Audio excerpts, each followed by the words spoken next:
बोलिए श्री प्राणनाथ प्यारे की जय। बोलिए श्री सद्गुरु महाराज की जय। सर्व सुंदर साथ की जय। प्रणाम जी, सभी सुंदर साथ जी को प्रेम प्रणाम जी। सुंदर साथ जी, सागर वाणी मंथन चल रहा है जिसका पांचवा सागर इश्क का हुआ है, चल रहा है। तो इसमें चौपाई चल रही है, 9 चौपाई हो चुकी है, 10वीं चौपाई से आगे बढ़ते हैं। तो बात चल रही है कि राजी महाराज कैसे इश्क को, इश्क की बात को, सखियों की इश्क की बात को बड़े प्रेम से सुनते हैं, फिर उसका अपनी मीठी रसना से जवाब देते हैं। उनका जवाब जो है रूहों के दिल में एकदम प्रेम के इश्क के रस को घोल देता है, तो रूह पूरी रसीली हो जाती है।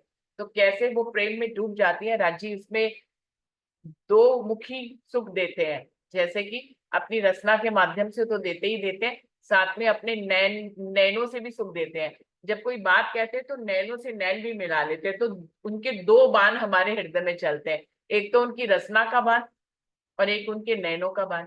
नैन भी अपने आप में दो है सुंदर साथ जी, नैन तो अपने आप में दो है, और तीसरा हो गया उनकी रचना। तो इस तरह से राजी महाराज अपनी रूहों को अपने प्रेम रस में डुबाते हैं, तीन तीन बाण एक साथ चलाते हैं। और रूहें भी क्योंकि इश्क की भरी हुई है, तो वो भी, हर कोई उनके इस इश्क के बाणों को सहन नहीं कर सकता, लेकिन परमधाम की रूहें उनके इश्क को पहचानती हैं, जानती हैं अब काल माया के ब्रह्मांड में। और परमधाम में भी जब ये लीला होती थी तो हमेशा राज्य के इश्क के रंग में रंगी रहती थी।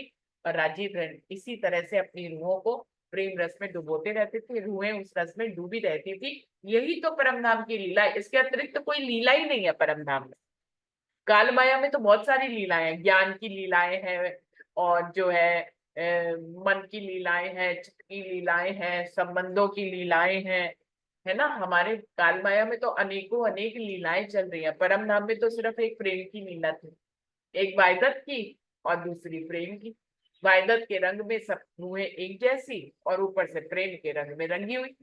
अब उसी में प्रेम के रंग में ही अनेकों रंग थे, उसी में ही जो है राज्य के नेत्रों के भी रंग हैं, उनकी जुबान के भी रंग हैं, उनके शब्दों के भी रंग हैं, उनकी अदाओं के भी रंग हैं। ये सब भी इश्क में, इश्क इश्क होता एक है, लेकिन वो अनेक भावों से, अनेक गुण इंद्रियों से प्रकट किया जाता है। रूह की बात को सुनना भी एक इश्क का रंग है, अपने नेत्रों से रूहों को घायल करना भी इश्क का ही एक रंग है, अपने शब्दों से उनके कानों में प्रेम रस घोलना भी इश्क का ही एक अंग है, अपनी अदाओं से कुछ हिलते डुलते जब राजी महाराज कोई इशारा करते हैं तो वो भी प्रेम का ही एक अंग है। तो जितना भी हमारे दिल में भाव उमड़ते हो, सुंदर साथ जी उनको व्यक्त करेंगे तो और उन्हें भी जो है इश्क के रस में जो है डूबेंगी। हमारे दिल में जैसे किसी के दिल में कोई भाव आता है तो वो उसको प्रकट करेगा प्रेम का, तो वो हमें जो है वो आपके इश्क के, क्योंकि हम इश्क के सागर में आज मंथन कर रहे हैं, इश्क के सागर में डूब रहे हैं, तो इश्क हमारे दिलों में भी होना चाहिए और बयान करने में भी एक इश्क आना चाहिए। मेरी तो आज वीडियो ही नहीं चल रही है तो प्रदर्शित नहीं कर पा रहे, लेकिन शब्दों के माध्यम से मैं कहने की कोशिश कर रही हूँ। आगे बढ़ते हैं सुंदर साथ जी।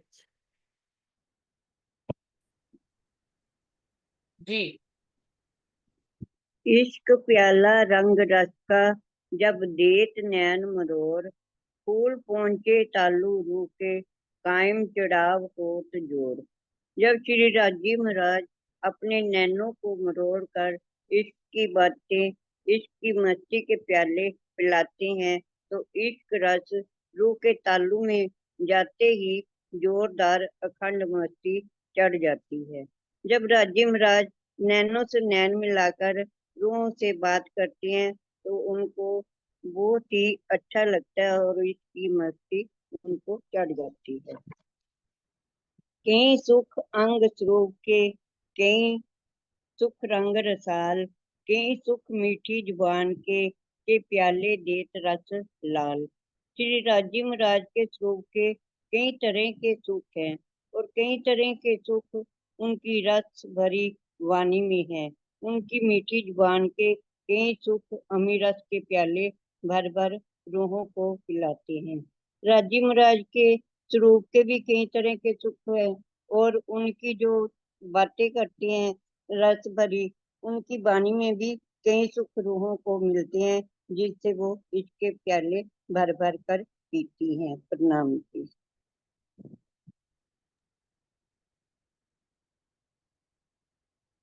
जी। हाँ जी।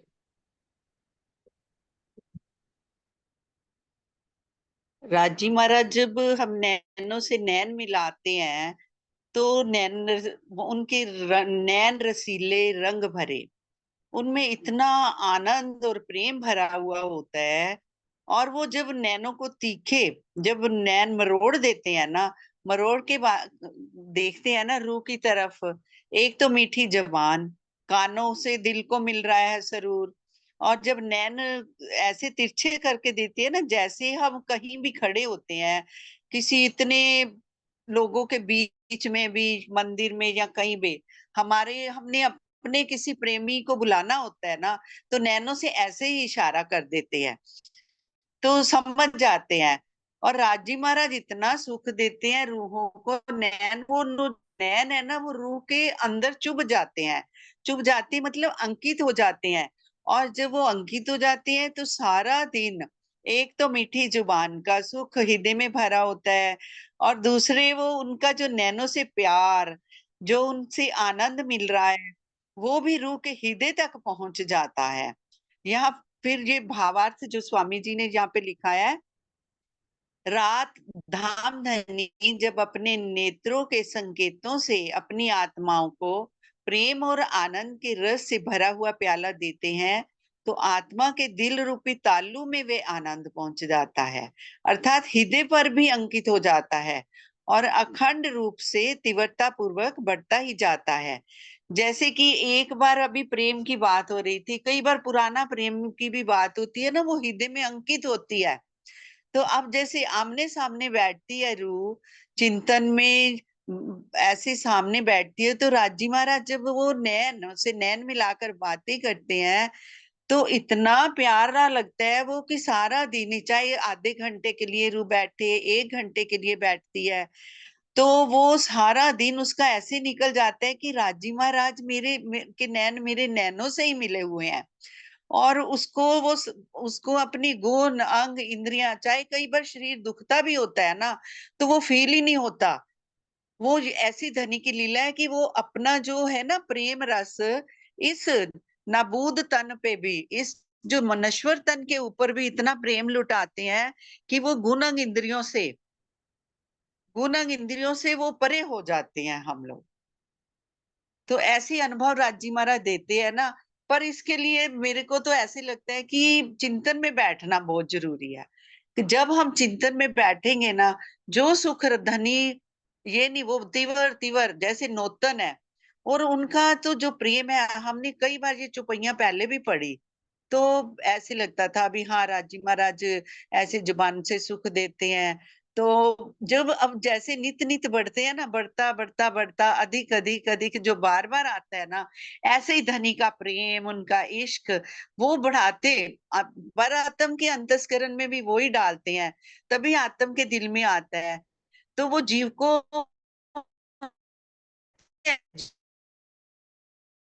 कई बार तो माया का है ना, तो वो माया के कामों के कारण या आलस्य के कारण उसमें पड़ा रहे, पर फिर भी उसके मन में ये टीस सी होती है, अभी मैं क्यों नहीं बैठती, मैं क्यों, मेरा ध्यान क्यों हट जाता है धनी की तरफ से। तो धनी अपने आप वो मूल मिलावे में बैठे हुए राजी महाराज अपनी तरफ तो खींचते हैं, और ये उनकी मेहर है, उनका इश्क ही तो है जो हम, जिसका हमने दावा लिया था। और वो बल तो जीव को ही करना है, और वो भी जीव ऐसा नहीं है कि वो जीव है, धनी ने जीवों को ही तो अखंड करना है ना। उन्हीं को ही तो ये दिखाना था कि मैं कैसे अपनी आत्माओं से प्रेम करता हूँ। वो तो सिर्फ पूर्ण ब्रह्म को चाह रहे थे, और जीवों को कितना आनंद दे रहे हैं इस काल माया के ब्रह्मांड में भी बिठाकर। तो ऐसा अनुभव में आता है। प्रणाम जी।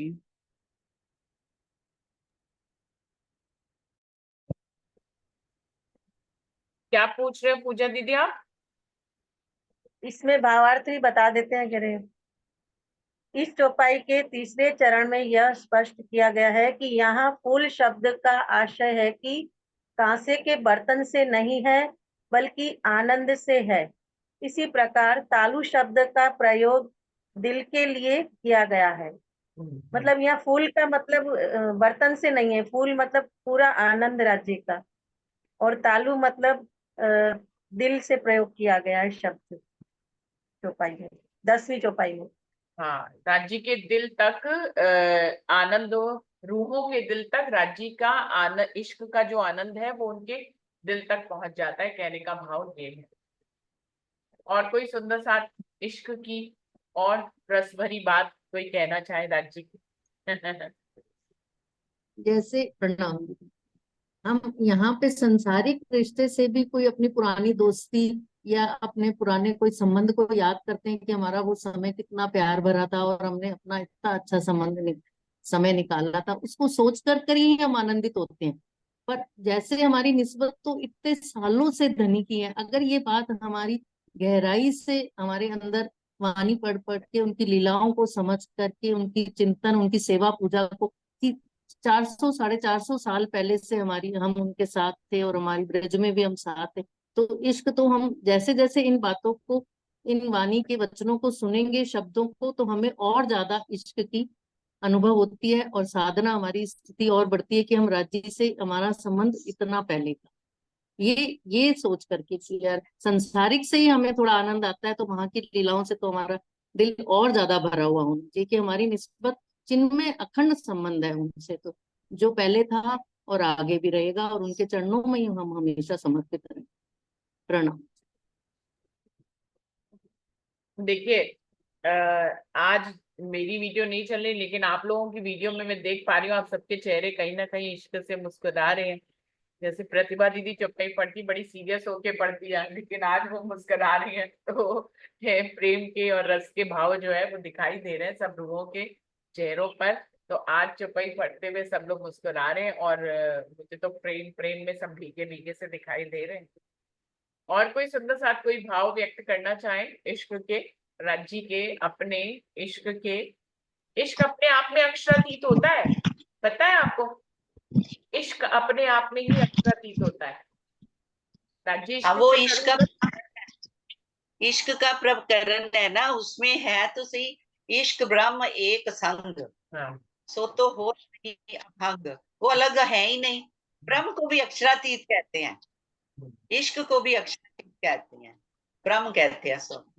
तो आपके दिल की पहुंच अगर इश्क तक होती है तो आप अक्षरातीत की कोई झलक अपने दिल में लेते हैं, प्यार के रूप में। चाहे नक्शे शिक्का आए ना हो, लेकिन प्रेम के रूप में आपके दिल में बसे हुए हैं, आप प्रेम के रूप में उसको अनुभव कर सकते हैं। सुंदर सा जी। इश्क किया तीन त्रिगुड़ा, रही सीने बीच भाल, रोई रात दिन आशिक, रोते ही बदलिया हाल। तो वो उसके विरह में ऐसे रोना नहीं, संसार का रोना नहीं, मतलब वो धनी के वो जब याद आते हैं ना वो सुख, तो इसकी आत्म, उसका दिल रोता है। तो तभी दिल रोता है, तो उसको लगता है ना कि वो वाणी पढ़े, सुने, बैठे धनी के साथ बातें करे। वाणी का पढ़ना अभी मैं कल किरण लेके बैठी ना, तो उसके बीच में भी तो नहीं समझ आते थे ना, धनी इतना खोलते हैं उन वचनों को, उन वाणी को, अपने आप वो समझाते हैं। वो कहते हैं ना, सीखे सिखाए सोबते, तो उससे नहीं होता, ये धनी की कृपा से ही आता है, उनकी मेहर से ही आता है सब कुछ। ये जो इश्क भी, प्रेम भी, वो देने वाले खुद धनी है, उपजाने वाले भी धनी है। बेहक बातन इश्क की के बाद बारीकियां।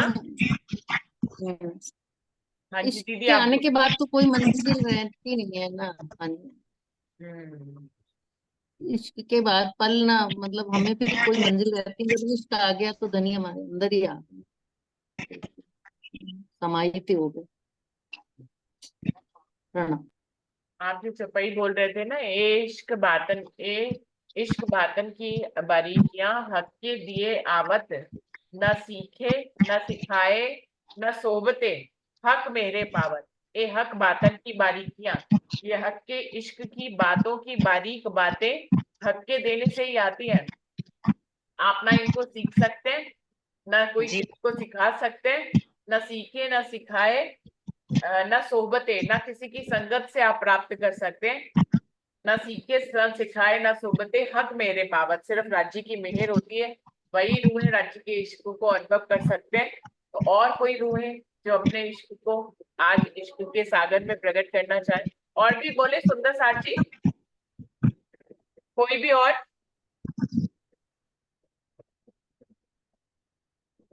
एक दीदी वो भी चौपाई आती है ना, पढ़े तो हम है नहीं, मतलब हम कुछ ज्ञान नहीं है पर राज्य का इश्क है बस। हाँ।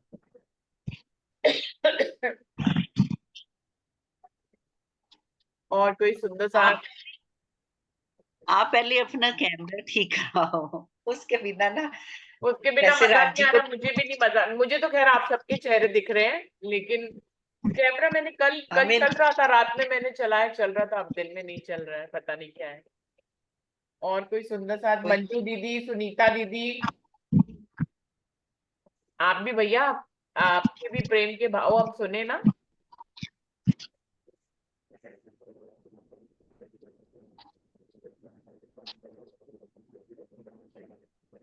मंजू दीदी। प्रणाम जी, आज मैं सुनने के मूड में ही हूँ। अच्छा। तो तो ना इश्क में बोलो गुड़ जो। गुड़ गुड़ गुड़ का स्वाद खाने से ही आता है, उसको क्या बताएंगे। भाई हम तो बता रहे हैं, अब ये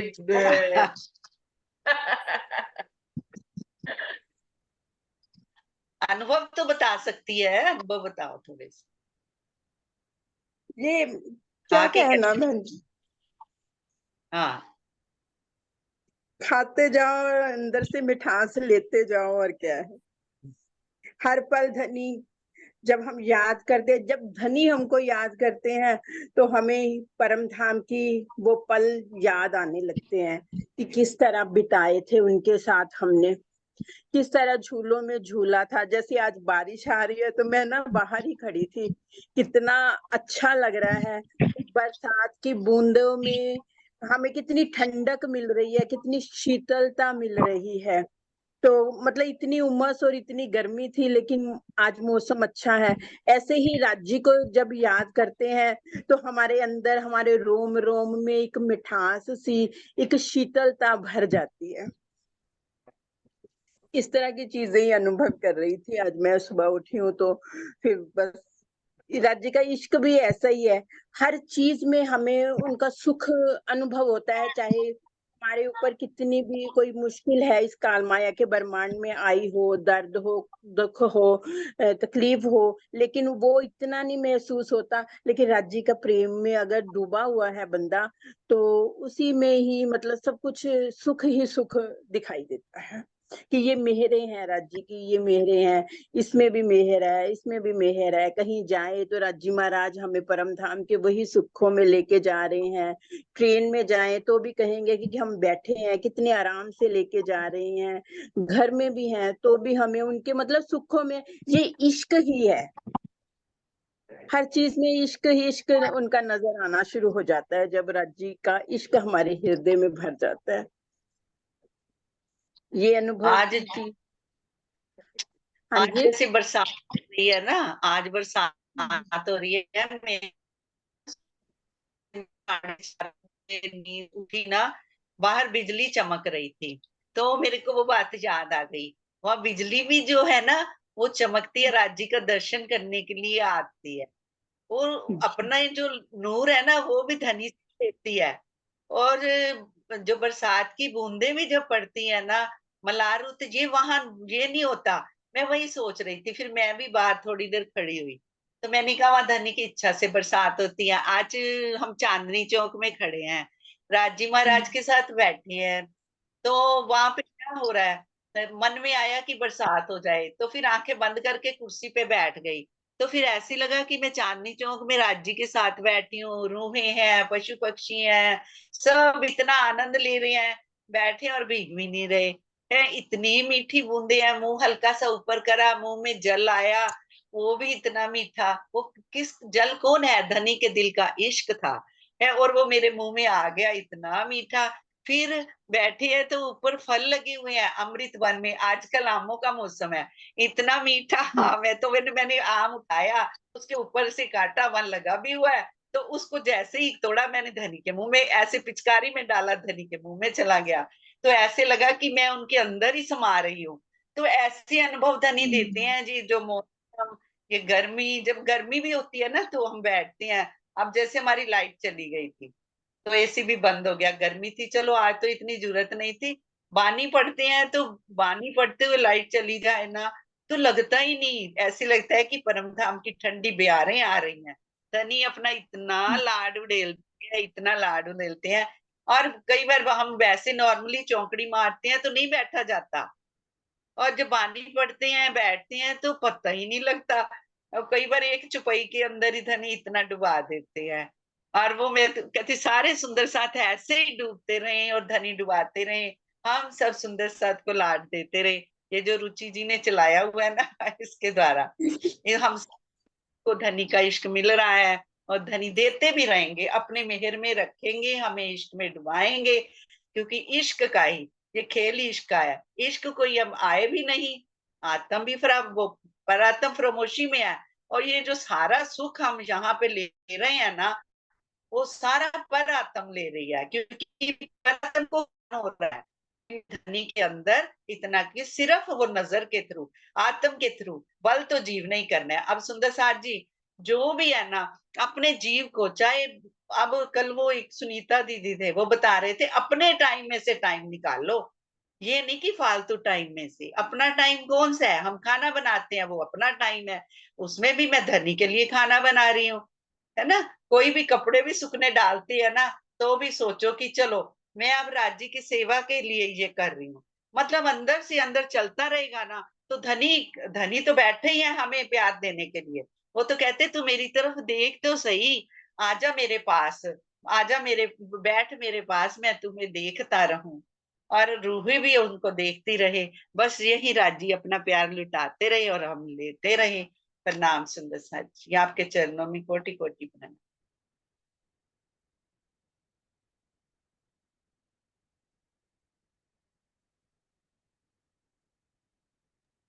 और कोई सुंदर साथ, सुनीता दीदी? हाँ जी, प्रणाम जी सुंदर साथ जी, बहुत प्यारे भाव आशा दीदी के। सुनीता जी आपके चरणों में कोटि कोटि प्रणाम।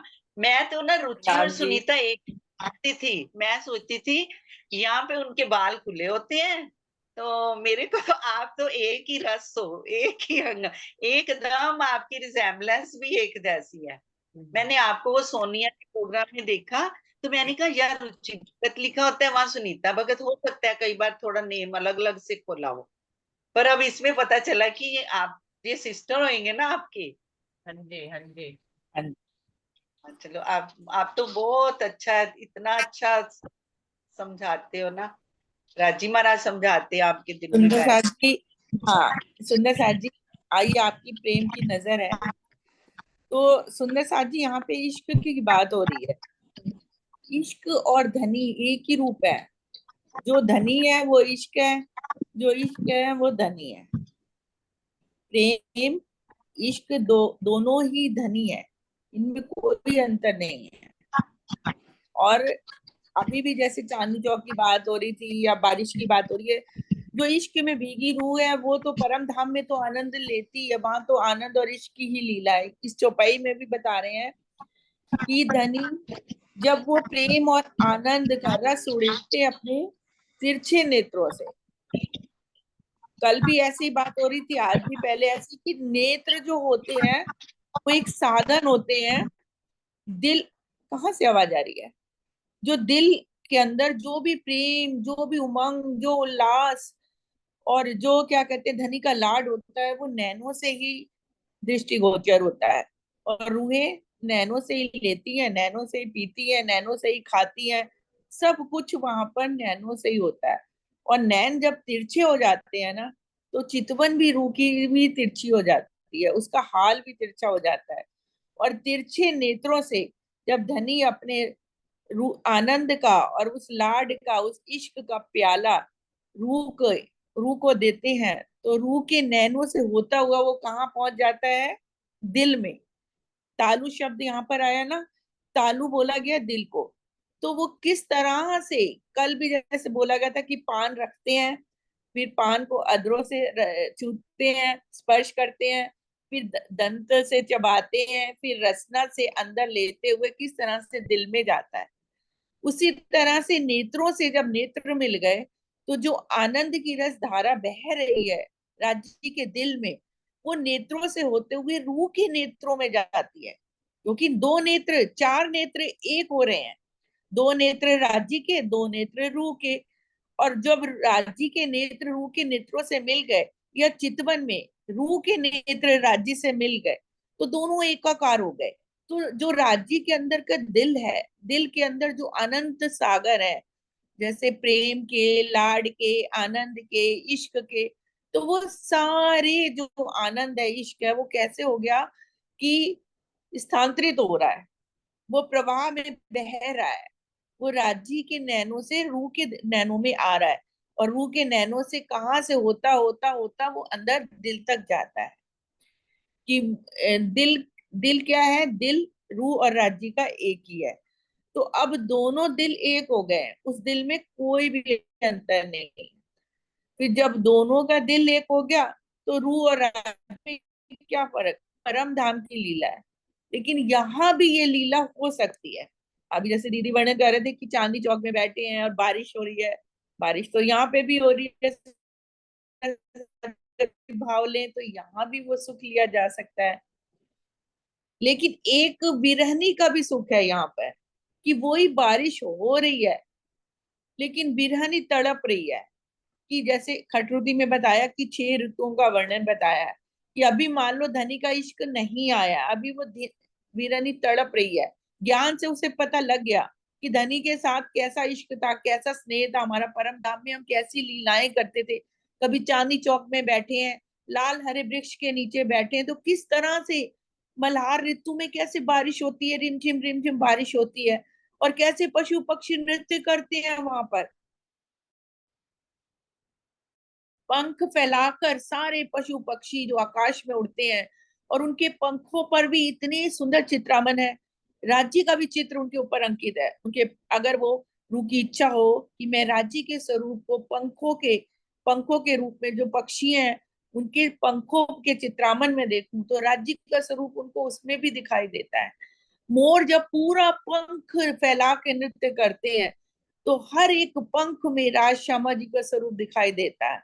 और ऊपर से मल्हार की धीमी धीमी बारिश, सारे पशु पक्षियों का नृत्य करना चांदनी चौक में, इस तरह से बहुत सुखदाई होता है। और सारी सखियां, कोई आधे लाल वृक्ष में बैठी हैं, कोई हरे वृक्ष में बैठी हैं, सिंहासन कुर्सियां गद्दे लगे हुए हैं, और किस तरह से वो वहां पे मल्हार का सुख लेती हैं। तो वो बारिश का सुख वो हमारे कहाँ गए? एक बिरहनी सोचती है कि आज भी बारिश हो रही है, आज भी सब कुछ वही है, कि वर्षा ऋतु चल रही है इस समय, तो वर्षा ऋतु में वो मेरे सुख कहाँ गए धनी, जो मैं परम धाम में लेती थी, चांदनी चौक में बैठ के, कभी हौज कौसर की चांदनी पे जाके, कभी पुखराज पहाड़ की चांदनी पे जाके, कभी मानिक पहाड़ की चांदनी में जाके, तो कभी सागरों में जाके। तो आज वो मेरे सुख मुझे क्यों नहीं दिखाई दे रहे? वो मल्हार का सुख, मल्हार बारिश तो आज भी हो रही है, मेरे नेत्रों से भी बारिश हो रही है, बाहर भी बारिश हो रही है, लेकिन दिल में वो दर्द आ रहा है कि धनी वो मेरे सुख कहाँ गए, जो हम वहां पे पल पल आपके नेत्रों से लेते थे, आपके हर अंग से मैं सुख लेती थी, वो सुख कहाँ गए? यहाँ तो हम धारणा लेते हैं, क्षणिक पड़ी, थोड़ा सुंदर बीच में बैठे, तो हमारे अंदर इश्क की चाहना, वो इश्क की वो थोड़ी सी आ जाती है। लेकिन निरंतर वो लीला नहीं चलती यहाँ धनी के साथ, जो परम धाम में चलती थी। तो ये बारिश एक बहुत दुखदाई भी होती है, ये बारिश बहुत सुखदाई भी होती है। अगर रूह इश्क में डूबी है, तो उस पलों को वो बारिश के थ्रू किस तरह से अपने परम धाम में हर पक्ष में जाके उस बारिश का सुख ले सकती है, कि मैं धनी के साथ ही हूँ। और ये बारिश भी क्या है? धनी का ही तो स्वरूप है, आत्म स्वरूप है। आज वो बरस रही है, बारिश के रूप में, और मैं अपने तालू में अर्थात दिल में उसको उतार रही हूँ। तो और अगर इश्क नहीं आ पा रहा, वो निरंतर लीला नहीं चल पा रही है यहाँ पर, तो रूह तड़प रही है। ये बारिश उसे बहुत कष्टकारी लगती है कि ये देखो पशु पक्षी किस तरह से आशिक होते हैं बारिश का। मोर ना आशिक होता है, चकोर भी चातक जो होता है ना, एक दूसरे के आशिक होते हैं बारिश के, कि बारिश आएगी तो। और मेंढक होते हैं, मतलब कई तरह के जानवर, छोटे छोटे पशु पक्षी बाहर निकल के किस तरह से नृत्य करते हैं, आनंद लेते हैं बारिश का। इस तरह से टू टंग टंग टंग करके आवाज भी निकालते हैं, कोयल कू कू कू कू कू कू करके बोलती है। तो वो सुख मैं क्यों नहीं ले पा रही धनी? देखिए ना, सारे पशु पक्षी भी बारिश का आनंद ले रहे हैं, फल फूल कैसे खिल गए हैं, सारे पत्तियों जैसे धुल जाती हैं बारिश में तो अपने असली रंग में आ जाती हैं, ग्रीन रंग में, हरे हरे रंग में। और कोमल कोमल घास भी कितनी प्यारी लगती है। लेकिन धनी मेरा हृदय क्यों सूना पड़ा है? मेरे हृदय में वो प्रेम की बारिश क्यों नहीं हो रही है? नेत्रों से तो नीर बह रहे हैं। ये बारिश मुझे बहुत कष्टदारी लगती है जब मैं देखती हूँ कि फूल लताएं कैसे लिपटी हुई हैं वृक्षों से। प्रकृति में बहुत सुंदर वर्णन किया है उन्होंने कि वृक्ष और लताएं पेड़ों से ऐसे लिपटी हुई हैं जैसे आशिक अपने प्रीतम से लिपटा होता है। तो धनी मेरे साथ ये लीला कब होएगी? ये तड़प कब आ रही? इतनी सुंदर बारिश बाहर हो रही है, सब आनंद ले रहे हैं, और किस तरह से मीठे फलों का भी आनंद। बारिश में बहुत मीठे मीठे फल आते हैं सुंदर साथ जी। उन फलों का रस लेते का आनंद लेते हैं हम सब। जैसे अमृत वन में भी आम के वृक्ष है ना, तो उसी तरह से यहाँ पे भी आम के, बारिश में आम का खाना बहुत प्यारा लगता है, उसका रस लेना, उसको पीना। तो उसका आनंद भी सब ले रहे हैं, लेकिन मेरे अंदर वो आनंद कब आएगा धनी? मेरे साथ वो निरंतर लीला कब चलेगी? ये आनंद, ये दुखदाई बारिश, ये दुखदाई जो इतना समा सुंदर चल रहा है, ये कभी कभी बहुत दुखदाई भी देता है, लेकिन कभी कभी बहुत सुखदाई भी देता है, सुखकारी भी होता है। ये अपने अंदर की स्थिति के ऊपर है। कभी रूह की स्थिति बहुत इश्क में भरी होती है तो यही बारिश उसे बहुत सुख देती है, और कभी रूह की स्थिति बहुत ही विरनी में, बहुत ही वियोग में होती है तो यही बारिश उसे खाने को दौड़ती है। तो ये रूह की स्थिति के ऊपर है सुंदर साथ जी। अंदर अंदर रूह की कैसी स्थिति राज्य उत्पन्न करते हैं, उसके अकॉर्डिंग ही यहाँ पे ऋतुओं का भी वर्णन है, उसके अकॉर्डिंग ही यहाँ पर रस और आनंद लेने का भी वर्णन है। प्रणाम जी। यहीं पे समाप्त करते हैं सुंदर साथ जी, समय हो गया। बोलिए श्री प्राणनाथ प्यारे की जय, बोलिए श्री सद्गुरु महाराज की जय, सर्व सुंदर साथ की जय। प्रणाम जी सभी सुंदर साथ जी को, प्रेम प्रणाम जी। प्रणाम जी। प्रणाम प्रणाम प्रणाम जी। प्रणाम जी। प्रणाम जी।